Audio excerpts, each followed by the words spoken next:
everybody. It's Monday, February 15th. Happy day after Valentine's Day. We're here with another episode of Chatting with Agnes and Cecilia, Nonprofit Conversations, brought to you by Rogue Tulips Nonprofit Consulting and Association Management Services. I'm Cecilia Sepp. I'm the principal and founder of Rogue Tulips, and I'm one of your co-hosts. And this week, we're really excited. We're doing an unusual topic for us, which is the issue of international adoption and how can we simplify it. I'm here with my co-host, Agnes. I'm going to throw it over to Agnes so she can say hello and introduce herself. Thank you, Cecilia. Good morning, good afternoon, and good evening to our global audience. My name is Agnes Amos-Coleman. I'm an author and a consultant. Over to you, Cecilia. Great. Thank you, Agnes. And we are here with our guest, Genevieve Jacobi, who's the executive director of a Family in Bloom adoption agency.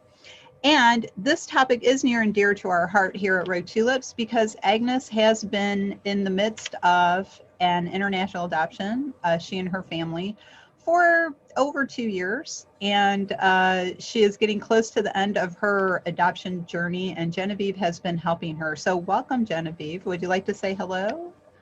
Thank you. Hello. I'm really honored to be a part of your program. Thank you for inviting me.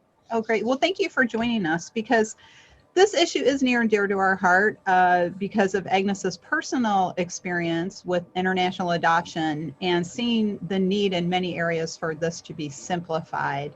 And also it's just brought awareness to us of the needs of everyone in the area of international adoption. Agnes has met many other families in her situation trying to close the process so that their family can be united. So Agnes, I'm going to ask you to start. What you had talked about compassion in this process. So what are some other things related to compassionate approaches that perhaps we could consider?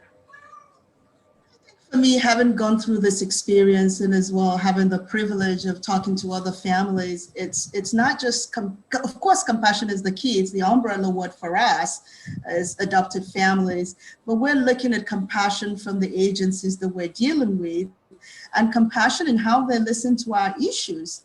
The issue of an adoption is very personal. We're all very personal people. And having somebody that can just listen to us and help us to navigate the process, I think it's very, very key.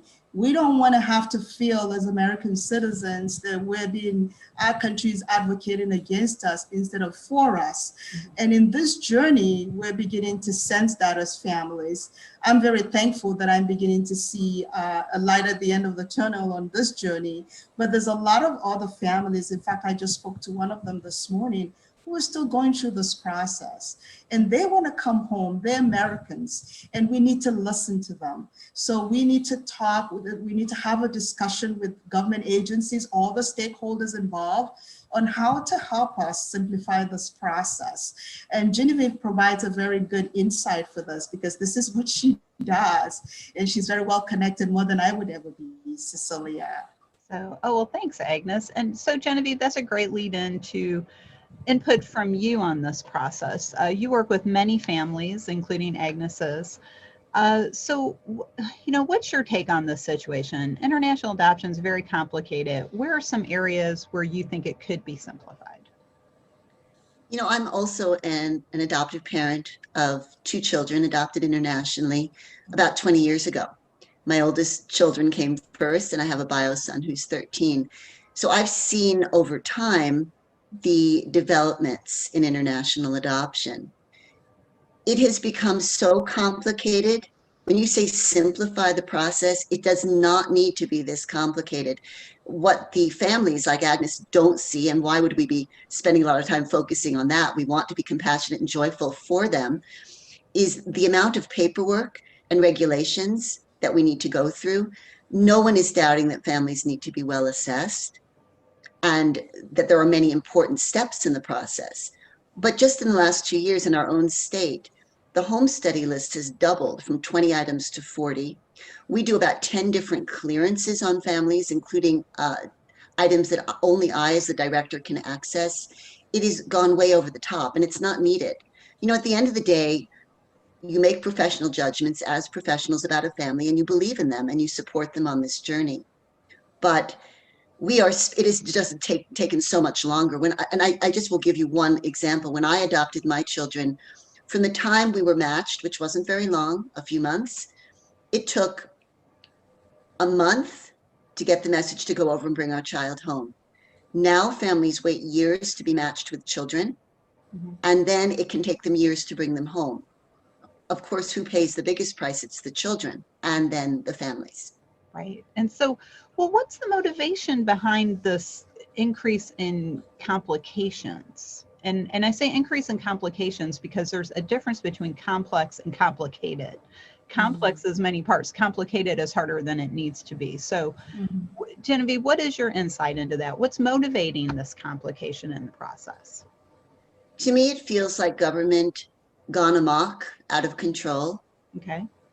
I don't understand why they're doing it. And I'm not accusing people of having a cohesive plan to destroy international adoption, but it has been signaled to them by adoptive families, by adoptive agencies, by congressional representation, politicians, that there is a problem. I do see some signs of change now, but it has been so slow in coming, and it's not happening fast enough. Well, and I think as Agnes and I were joking the other day, Dr. McCoy in Star Trek once said the bureaucratic mindset is a universal constant. And I think the problem with bureaucracies is they feel the need to grow to, justify their existence. And I think we all know that processes are supposed to serve us, not the other way around. And these are people. Somebody might be looking at a case file, but that is not what you're looking at. You're looking at a potential family. And there are so many children all over the world who need parents. And international adoption is not just Americans adopting children from other countries. People from other countries adopt children from other countries. It's not just us adopting children. It's the pandemic, I know, has affected the system to a certain degree. It's one of the reasons Agnes could not get home when she planned to, because travel was stopped. But there has to be a way for us to bring the humanity back into this process. Absolutely, Cecilia. And one of the things that I was thinking about as you would, dialoguing with this process is, right now the international adoption oversight sits with the State Department. Correct me if I'm wrong, Genevieve. This is my understanding in dealing with this process myself.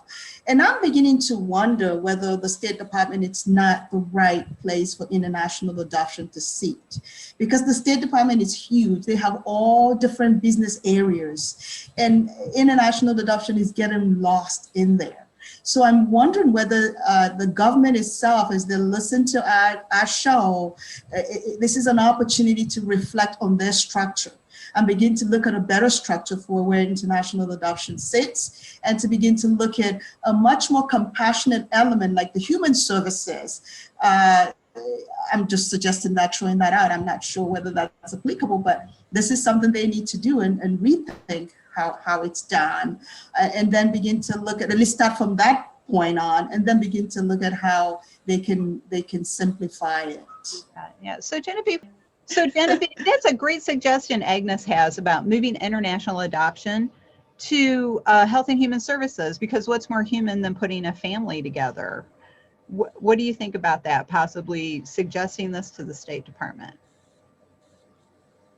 I think if the folks at the State Department aren't interested and able to do the job, that definitely should be considered. I think the bigger problem has been government bureaucracy. I see other countries and listening.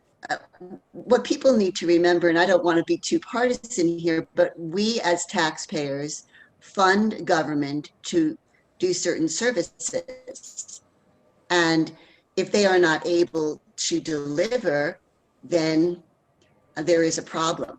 I don't know why this particular group of individuals has not been more excited about adoption, but they shouldn't have as much work. There used to be 25,000 adoptions a year incoming to the US, and now we're down to 2,500 prior to COVID. Wow, that is a staggering reduction in the number of adoptions. I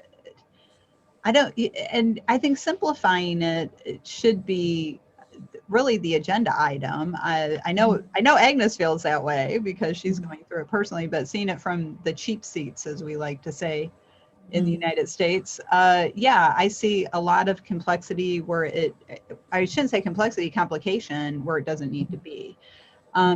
So reducing the amount of bureaucracy, because let's just say quickly, we have about 5 minutes left in our episode. So, Genevieve, how many agencies does a family have to deal with for one international adoption?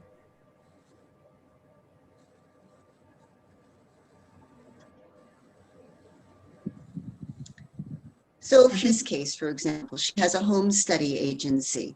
She has to deal with the state in which she lives for multiple kinds of assessments, clearances, and such.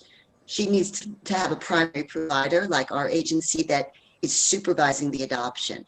Our agency needs to network with multiple organizations at the state and federal level and abroad.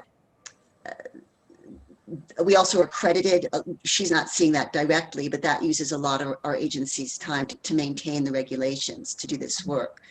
I don't know. I would probably lose count. We try to take that responsibility off the plate of the families, but there are many different parties involved, and they don't all work together, including U.S. Immigration, the U.S. Consulate or Embassy abroad, the U.S. State Department in D.C.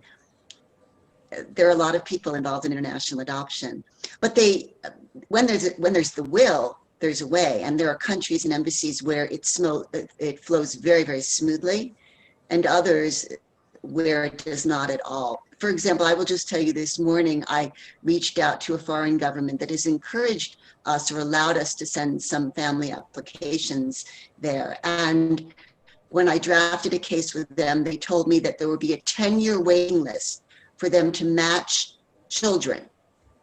My impression then is that they do not want to work and they do not want international adoption in their country. 10 years, 5 to 10 years minimum. Well, yeah, I think that's sending a very strong message. The need hasn't disappeared. Yeah. As we're closing out this week's episode on simplifying international adoption, I'd like to ask Genevieve, what is your advice for people like myself who might want to help promote simplification of the international adoption process? What's something people can do?